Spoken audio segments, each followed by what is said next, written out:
يوث القافلة السناث أدست متأخرة أدك شم يوث بار إكزومبل الزكاة يوث النيرنا خاطر يروح السنيون الإبل التبعان أدك شم يفلازم توصف ولا القوافل اللي دي تسنا كنيسة الشام يوكن أدك شمت مكة المكرمة.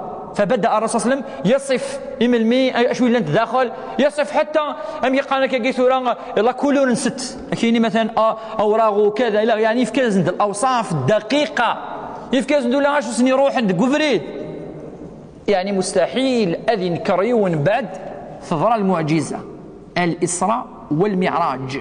ولكن كيقال هم عنيدين في الحقيقة. بقى أبو جهل يقيم في الكفر ومات على الكفر ومات يعني معظم الكفار يمقرحن في الكفر وماتوا في غزوة بدر كما رأينا. إذن باختصار شديد ثلاث نقاط مهمة ذي الإسراء والمعراج.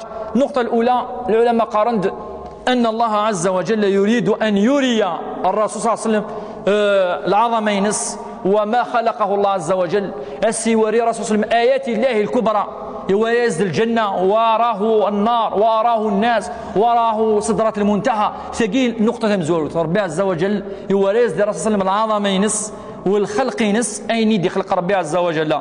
في سنة العلماء قارن كذلك من الحكمة الأساسية أن الله عز وجل يورث الأنبياء بليكوك ذات مثلا جالسا يركن لأبوهم آدم عليه السلام أفاش كذا مزورو قوالا يولا إبراهيم وهو أبو الأنبياء يركن لقرنز السلام يعني لابن صالح والنبي الصالح والأنبياء كلهم إخوة فيما بينهم يركن لفاف السنيون وسندوكس آدم عليه السلام.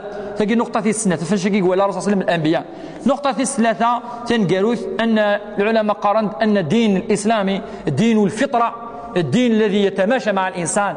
أفاش الرسول صلى الله عليه وسلم اسميك اختار اللبن وقال له فقد اخترت الفطرة وقد هديت إلى الفطرة وهديت أمتك إلى الفطرة. إذن الإسلام دين الفطرة يتماشى مع الإنسان يكشد إفراد ربي عز وجل قيس ونقلق نلعب الإنسان هذه تبع.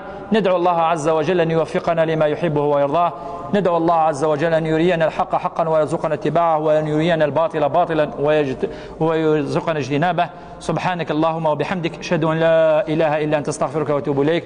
سبحان ربك رب العزة عما يصفون وسلام على المرسلين والحمد لله رب العالمين.